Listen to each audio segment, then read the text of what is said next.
Guys, every so often, I feel like, I wake up in the morning and I'm like, I'm just not crazy enough.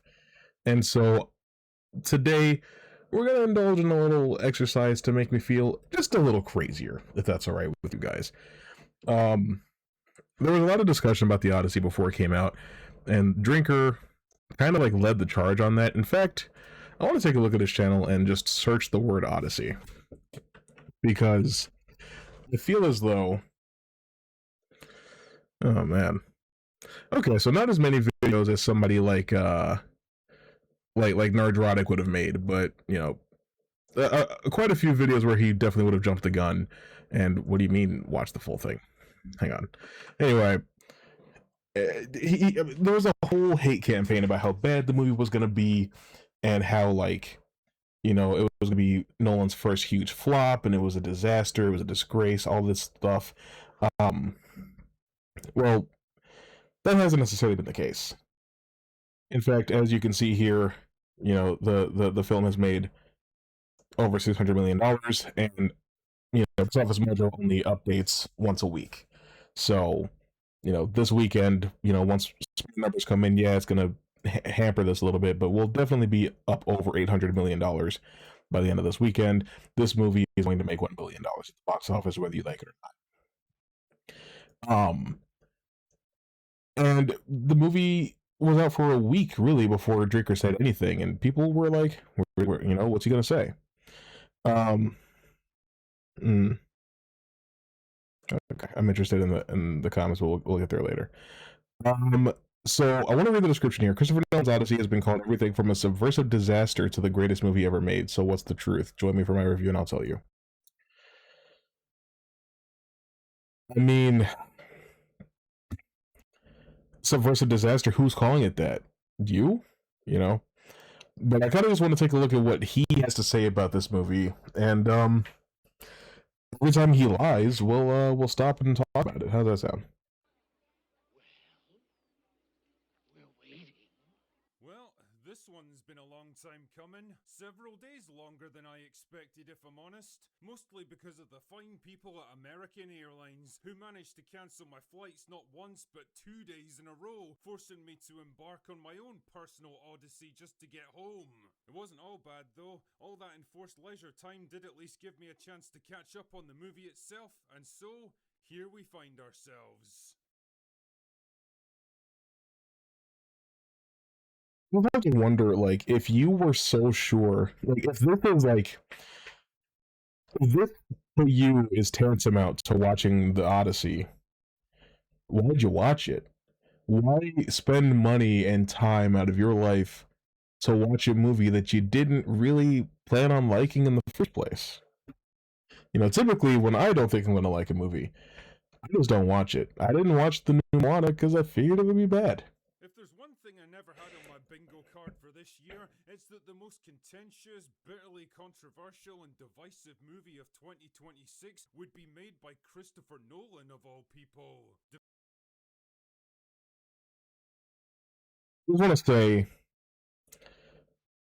all of that division and controversy only exists on the internet. People love to show you how many dislikes the Odyssey trailer has on YouTube, and the comments are like, "Oh, yada yada yada." Twitter's like, "Oh, yada yada yada." But real people do not care. Twitter is not a real place. Hello. Depending on who you talk to, the Odyssey is either a disgusting cinematic abomination that completely subverts and disrespects Homer's original work while shamelessly pandering to the mythical modern audience, or Twitter. Twitter are like the is like the only place that you're gonna go to see people say anything like that. And it's probably people that did not actually watch the movie, because actually, one second. Because, I mean, even here, right? On Rotten Tomatoes, we're looking at a 94% tomato meter and a 97% popcorn meter. 10,000 verified ratings. And you may be wondering, well, what counts as a verified rating? In this instance, it's literally just if you bought a ticket to the movie with Fandango, because Fandango and Rotten Tomatoes share a parent company. We're looking at we're looking at 10,500 reviews. and the vast majority of them are popular. People that actually saw the movie like it. Now, yeah, we can look at Metacritic, and we have, I mean, H9K9, however you say this name, gave it a 0. I want to ask you something. What's the worst movie you've ever seen? For me, it's probably something like Morbius. That's probably the worst movie that I've gone to theaters to watch. Thinking about the worst movie that you've ever seen, is it a 0 out of 10? Is it really a 0? Is it really a 0? And you could say, well, is it really a 10? Even if it's a movie that you really liked. Probably not. But if we're being honest, I mean, we have almost just as many negative scores as we do positive scores on Metacritic because they do not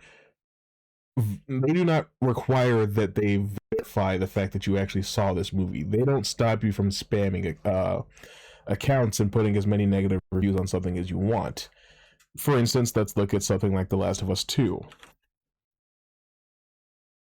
Probably one of the most divisive games ever made, right? Well, looking at the user score, that's looking like about the same ratio right there. But once, I mean, it's literally, I mean, like, look, people still 6 years later, as of a couple days ago, are rating this thing a 0 out of 10. For what? First game was fantastic, and then it was deemed somehow appropriate to kill the best character and then force us to play with the garbage that the vast majority of typical video gamers don't give a rat's ass about. Gamers, by and large, are not woke and would like to stay as away as possible from it. Stop creating games thinking otherwise it doesn't work and never will. Doesn't say what's woke about the game. Does not say if it's woke to play as a woman, or if it's woke that there's a trans character in the game. Nothing specific, just the word woke. So people want to point to Metacritic and be like, well, actually, the real audience scores are this. And it's like, no, this is people that didn't play the game, people that didn't watch the movie, people that didn't watch the show, just doing what Twitter tells them to do. Okay? People that actually bought a ticket to watch this movie, the vast majority actually liked it. And I can back that up with numbers that are real. For an undisputed masterpiece of film, the crowning achievement of Nolan's career, and a strong candidate for the greatest thing the human race has ever achieved. Why are you being sarcastic? Calm down, love. But no matter which side of the divide you come down on, half the movie-going world is gonna despise you until the end of time itself. Half? Half? 3%. He makes it sound like this movie has a 50% on Rotten Tomatoes. That is not the case, dude. The movie is widely appreciated and enjoyed by the vast, overwhelming majority of people that saw it. You can't put one over on me, Will. Welcome to America. Here's the thing, though. You live in the UK. Real life is a bit more complicated and nuanced than that. And as That is true. Out, so is the Odyssey. And now that I've had a chance to experience Christopher Nolan's wannabe magnum opus for myself, what is my verdict? What are we talking about? Meh. I know that sounds Okay. like a bit of a weird reaction considering all the hype around this film, but it's the word that best sums up my feelings by the time the credits rolled. I just didn't feel much of anything. For all the controversies I find that hard to believe. warfare swirling around it, the Odyssey was pretty much exactly what I expected from a late-stage Christopher Nolan film. Technically What do you mean late stage? He's not Steven Spielberg. impressive and commendably ambitious, visually dour and bleak, emotionally sterile, and weirdly lacking in pace, urgency, or satisfying payoffs, populated by Satisfying payoffs. It's lacking in satisfying payoffs. Did he not see the scene where Odysseus strings the bow and reveals himself to the suitors and he kills them? That's lacking in payoff? This is one of those things where, like, there's jokes on Twitter about drinkers' reviews on these movies being AI generated, but when he uses terms like emotionally sterile and lacking in payoff, you kind of have to believe those jokes, because it's like, You either didn't watch the movie or you literally sat there for 180 minutes and said, I want this to be the least whelming film I've ever seen.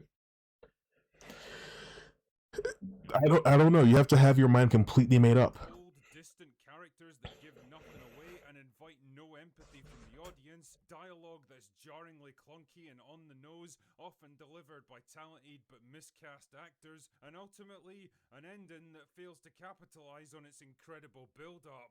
It's a movie about love, yearning. Again, you mean some of that you felt nothing during this scene, the actual siege of Troy, or Odysseus killing the suitors. Nothing moved you. You're either lying or you chose to hate the movie before you watched it. Adventure, wonder, mysticism, and epic mythology woven together by a man who either can't or won't understand any of those things. The Odyssey picks up about 20 years after the fall of Troy and the end of the Trojan Wars. Matt Damon's living on a beach with Charlize Theron with no memory of how... Was it, do we freeze? What happened? Zendaya stares at him every once in a while to display her incredible acting range. It's just interesting because, like, you see her during the siege of Troy and during Odysseus's like recollection of the siege of Troy. To say that she only is just making a face during her performance tells me that you probably didn't actually watch the movie, because maybe the trailers don't do the best job of making her performance look layered, but this is Christopher Nolan we're talking about. He brings the best out of everybody. When you see her during the fall of Troy, if her performance doesn't move you, then nothing will. Go on, love, show us what you can do. Anyway, this setup acts as a framing device for the rest of the narrative that gradually gets filled in the form of flashbacks. The first of which is the Siege of Troy, where Matt Damon uses the Trojan horse to get him and his men inside so they can open the gates and end the 10-year-long siege. Yep, it took him 10 years to come up with that fucking idea. Are you making fun of Christopher Nolan's The Odyssey or Homer's The Odyssey? This is from the original poem. This is not a Christopher Nolan invention. Anyway, with the war successfully over, everyone's like, guess we'll go home then. His second in command is like, shall we take the quickest, easiest, and most logical route, sir? But Matt Damon's like, nah, it'll be fine. So instead they head south and end up trapped in a cave with a giant cyclops that eats a few of them. Then they escape, but Matt Damon just can't resist shooting it with his bow, which incurs the wrath of Poseidon, who blows them to another island altogether, where they run into a bunch of medieval space marines who promptly kill the shit out of them. I'm having a hard time with this review because right now he's not even talking about Christopher Nolan's The Odyssey. He's talking about things that just happen in The Odyssey. And he's like, oh, well, this is a bad movie because these things happen in it. And it's like, yeah, well, these things were always there. So, I don't know, take it up with Homer when you see him. It's at this point that the survivors decide they've had pretty much enough of Matt Damon's shit, and they head off to find a lovely woman named Cersei who turns them into pigs because she hates men or something. But then Matt Damon... She turns them into pigs because that's what they are. I have a hard time, again, believing that you watched this movie because, like, if you missed the you are the people from the sea part of the movie, and you missed the whole point that Odysseus's crew were basically invading these lands, forcing their ideals and their way of life on these people. Like, Zeus's law says you must take me in and treat me with hospitality. And then when they don't, we get to attack you. That sort of behavior and that way of thinking is why Cersei turned them into pigs, because that's what they are. shows up and persuades her to turn them back into humans, and decides he should probably get some advice on how to get home quickly because, you know, this whole journey is starting to drag on a bit now. So him and his bros literally go to hell itself and get berated by the spirit of Elliot Page for a while, then land on another island where they're told not to. Berated. I don't know that you know what the word berate means. Because Sinon is, I think, rightfully upset about being lied to, but then he warns Odysseus that Antinous is not to be trusted. And when you get home, you need to do something about him. To eat any of the cattle there, or they'll all be cursed to death. So they eat the cattle, and wouldn't you know it? So we're skipping Agamemnon. That's cool. And Matt Damon washes up on a beach. We have nothing to say about Agamemnon in this. Keeps him drugged and ignorant for the next 7 years. But eventually he decides he ought to get back to his wife Anne Hathaway because it's been like 20 years now, and she's probably wondering where he got to. I mean, like, no offense to Anne Hathaway or anything, but if I had a choice between her and an immortal Charlize Theron, well, I know which one I'd be choosing. Anyway, so... Ew.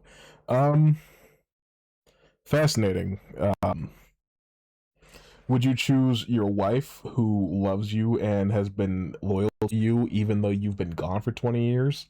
Or would you choose the woman who drugged and raped you for 7 years and basically held you hostage on this beach?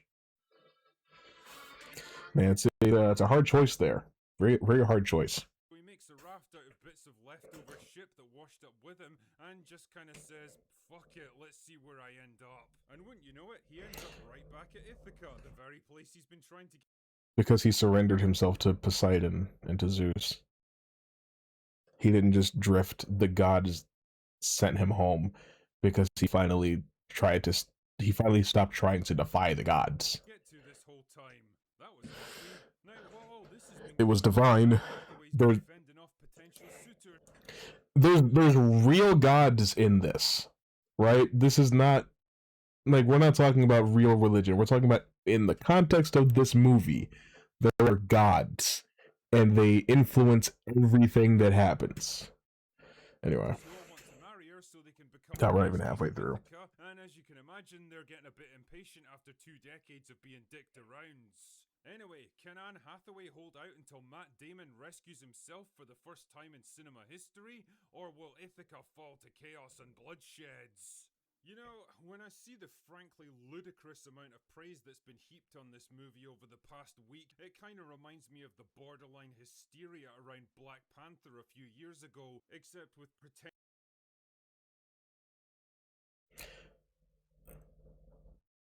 So this is something that right-wing grifters like to do, and that grifters like to do.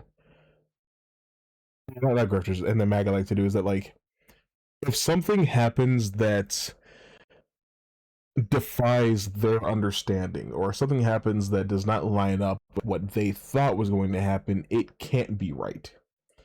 The 2020 election was stolen. Odyssey is not a good movie. The Last of Us was a flop. Like, these are the things that they like to say, because if they say it enough, then their core audience will believe them. Guys, I'm not even trying to convince you that the movie's good. I just want you to, like, not be lied to. That's it. Anxious wannabe intellectuals terrified of getting lumped in with the unwashed plebs if they dare to criticize Nolan's masterpiece, or just partisan culture warriors willing to say and do basically anything to own the chuds. The movie's been dogged by fascinating that he would say that. Controversy ever since the initial casting was announced, so I guess we might as well start by addressing the 3 elephants in the room. Yes, Elliot Page, Lupita Nyong'o, and Zendaya are all in this movie. Yes, Elliot Page looks just as ridiculous as you might imagine trying to run in a heavy suit of armor. No, they don't have more than a couple of minutes of screen time each, and they're largely irrelevant to the story, and Zendaya doesn't even act so much as exists on screen. And yeah, I know it's the principle of the thing for a lot of people, and if you're really bothered by stuff like that, it's kind of like me saying I only spat in your food a little bit, so why aren't you eating it? You have to ask why someone is bothered by that. Because, you know, as people have pointed out, there's no true description for what Helen of Troy looked like, other than that she was beautiful and that she was like white armed, which meant a status thing, not a race thing. Um, Athena, why can't she be a little brown skinned, especially considering that the gods disguise themselves as people all the time? Also, fundamentally, Elliot Page playing Sinon shouldn't bother anybody because Sinon's a small guy, Elliot Page is a small guy. If you want to sit here and be like, well, actually, Elliot Page is a woman named Ellen, then it probably wasn't going to ever matter what you saw this actor in. You just have a problem with the trans person existing regardless.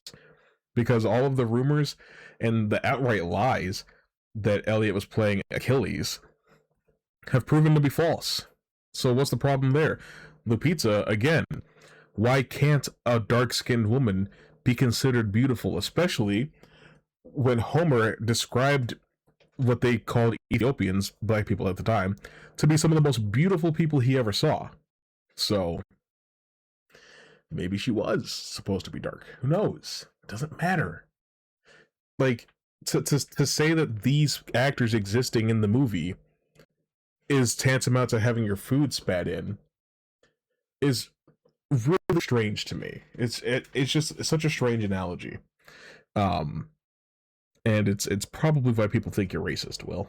The point I'm getting at here is that as much as these three dominated the headlines around this movie, they really don't have much of an impact on the film itself. They didn't really dominate headlines. They dominated Twitter because you guys were weird. So quickly you barely even noticed them. While we're talking about casting though, probably the funniest bit for me was John Leguizamo as a blind old servant. I did see this part. Who's been given a shitty white wig to try to make him look older, and basically nothing else. I mean, couldn't you have just hired an actual old man? Are you really... I'm interested in something.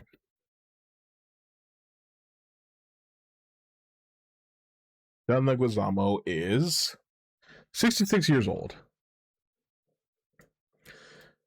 I thought that was considered to be old. Telling me that John Leguizamo was so fucking good that nobody else could play this role?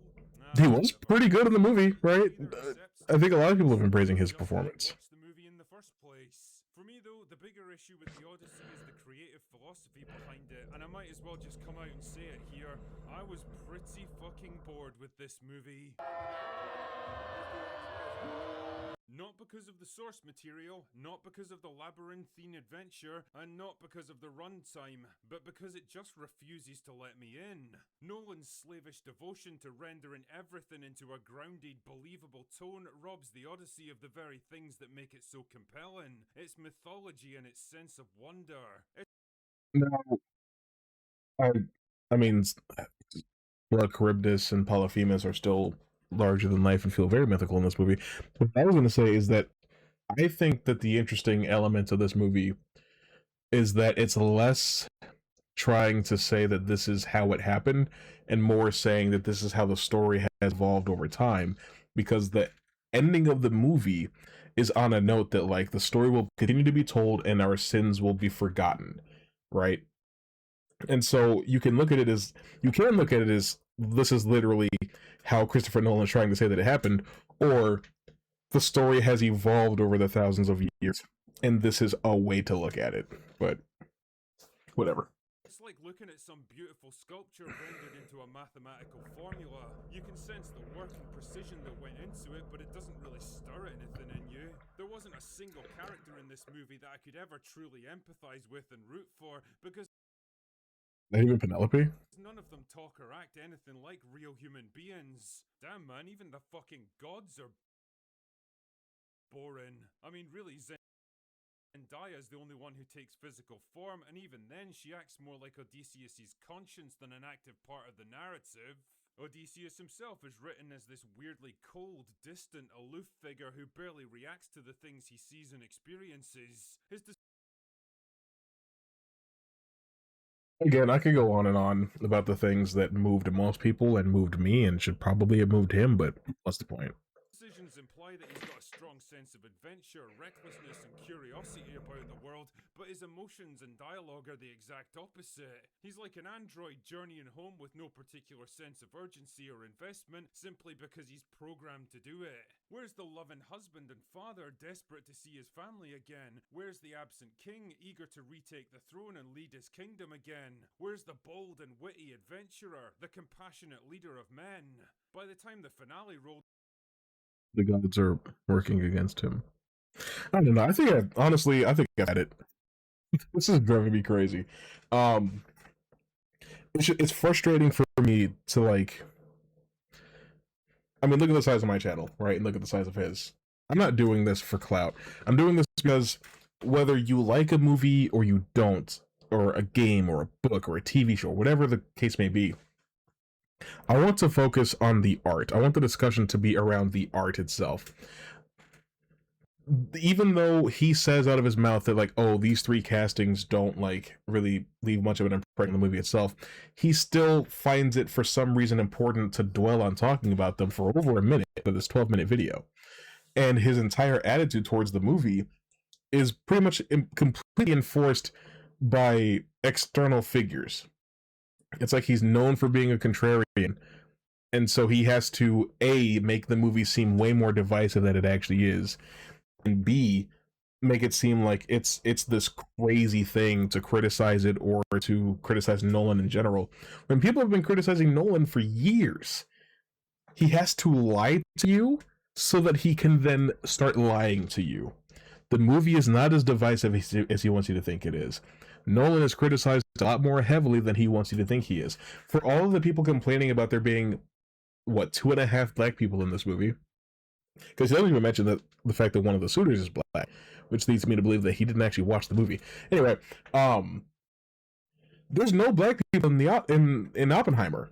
So, does Nolan cast based on DEI check marks or what? Because Oppenheimer got Best Picture, he got Best Director, Downey got Best Supporting Actor, and Murphy got Best Actor.